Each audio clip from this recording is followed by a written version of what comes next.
Sudan situation is getting worse. Hundreds of thousands faces starvation, and it's now the biggest humanitarian crisis in the world, but also eventually underreported in the media. Let's talk about how it started, what is happening, and how the countries like UAE, Russia, and the US are involved, so you have full understanding of the conflict. In 2019, massive pro-democracy protests wanted to overthrow the dictator Omar al-Bashir. Eventually, the Sudanese military stepped in and removed him, but civilians wanted democracy, so they reached the deal. The plan was that the military leader would run the country for 21 months and then hand over power to a civilian next for 18 months. But just before that transition, the military refused to give up control. In 2021, they overthrew government again. Now, this bit is very, very important. The coup was led by two men who are still at the center of the conflict. Abdel Fattah al-Burhan, who is the head of the Sudanese army, the official army, and that's the official army in the country. Muhammad Handam Dagolo, yeah, who is the head of the paramilitary group called the Rapid Support Force, that is the RSF. So now, the RSF used to fight together with the official Sudanese army, but over time, it became very rich and very influential. And when you have two strong armies sharing power, that's always a recipe for disaster because eventually both will want to consolidate power and both have weapons to fight for it. And that is exactly what happened.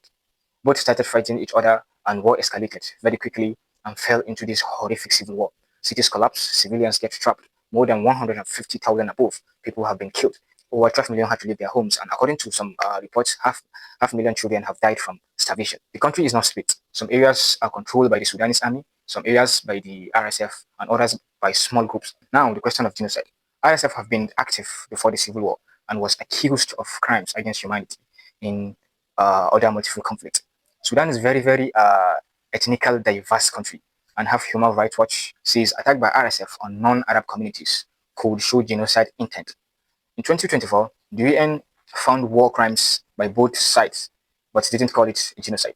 Foreign countries are obviously involved into this too, mostly because of Sudanese gold, and especially today when the price of gold is higher than ever before. For example, Russia has been sending weapons to both sides in exchange for gold to help fund the war in Ukraine. The UAE is the most controversial part of the conflict. There is a lot of evidence, including satellite image, that suggests that UAE has been consistently supplying weapons to the RSF.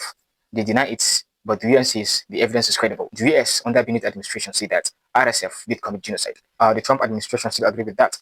But in practice, they have been more neutral, and it's worth nothing that Trump's business could be a conflict of interest here because he's planning to build the Trump Tower in Dubai, the biggest city in the UAE. America is still Sudan's biggest donor, but under the Trump's administration, it is cut by a lot based on the information that we find in 2014. The US sent 800 and $886 million in humanitarian aid.